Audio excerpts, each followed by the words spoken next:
Pickup, private car, microbus, jeep গাড়ি, এমনকি জাহাজের নাটবল্টু রয়েছে এসব দোকানে।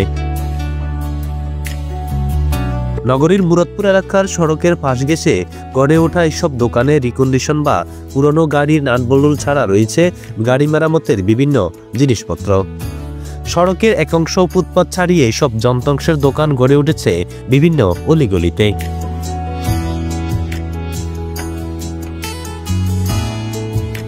মুরাদপুরের পুরনো পার্টসের এসব দোকানে নাটবল্টু ছাড়াও গাড়ির পুরাতন লাইট, আয়না, বিয়ারিং, পাকা, spring, brake, booster, hanger, wheel, tyre সবই চাহিদা অনুযায়ী স্বল্প দামে পাওয়া যায়। দেশের গাড়ির সংখ্যা বৃদ্ধির সঙ্গে সঙ্গে এখানকার দোকান ও ব্যবসার সমান্তরে বেড়ে চলেছে। এগুলা জাপান থেকে আসে, জাপান থেকে দুবাই আসে, দুবাই থেকে এখানে আমাদের চট্টগ্রাম জেটিতে আসে, জেটির থেকে যারা ইম্পোর্টার ওরা এখানে অক্সিজেন নিয়ে আসে, ওইখান থেকে আমরা খুচরা কিনি আর কি। জানা যায় 1980 সালের দিকে এখান থেকে হাতে গোনা কয়েকটি দোকান দিয়ে শুরু হয় এই বাজার। দুবাই থেকে গাড়ির যন্ত্রাংশ দেশের বিভিন্ন গাড়ি আমদানি শুরু হলে যন্ত্রাংশের চাহিদা সঙ্গে ব্যবসার প্রসার লাভ করছে। দেশের পুরাতন পার্টসের অন্যতম পুরনো বাজার ঢাকার দোলাই খালে এখান থেকে যন্ত্রাংশ পাঠানো হয়। এছাড়া সিলেটে মৌলভীবাজার, যশোর, কুমিল্লা, কক্সবাজার, নোয়াখালীতে সার্বিক পুরনো যন্ত্রাংশ সরবরাহ করা হয়। চট্টগ্রামের মধ্যে নগরীর কদমতলী, ভাটিয়ারী এবং চট্টগ্রাম উত্তর ও দক্ষিণ জেলার চাহিদা মেটাচ্ছে এখানকার মালামাল।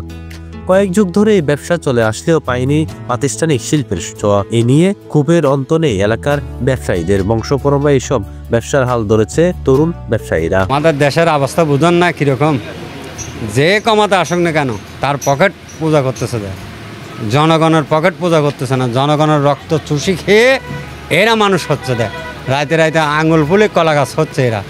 ঠিক আছে, এখানে থেকে ঢাকা যায়, কুমিল্লা যায়, বিভিন্ন ইয়ের মেয়েদের ডিস্ট্রিক্টে যাই পাইকারি হিসেবে এতটুকু। আর খুচরা আমরা দোকানে বেশি এতটুকু। আপনার আছে ফাইজের আছে, হাইজ গাড়ির আছে, তারপরে মাইক্রোর আছে, এক্সিউর আছে, ফিল্ডারের আছে, তারপরে ইলিয়নের আছে, সব কিছু এখানে। কারণে ব্যবসা করতে আমাদের অসুবিধা হয়, বুঝছেন। এগুলো যদি আরেকটু ইয়া করলে ডেভেলপ করলে ভালো হয়।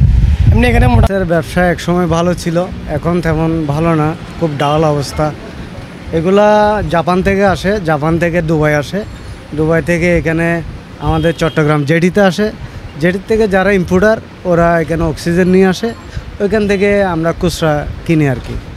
তবে ইম্পোর্টের এখন যে অবস্থা, আগে 1 কেজি নিত 1 কিলো না। আমরা তো এখানে আলাদা করি না, আমরা এখানে কাজ বিক্রি করি। মানে হ্যাঁ, ওই দুবাই, এটা বিদেশ থেকে আছে, দুবাই থেকে আসছে। মানে এখানে এসে বিক্রি করে, মানে খুচরা মাল বিক্রি করে, পাইকারিয়ে বিক্রি করে।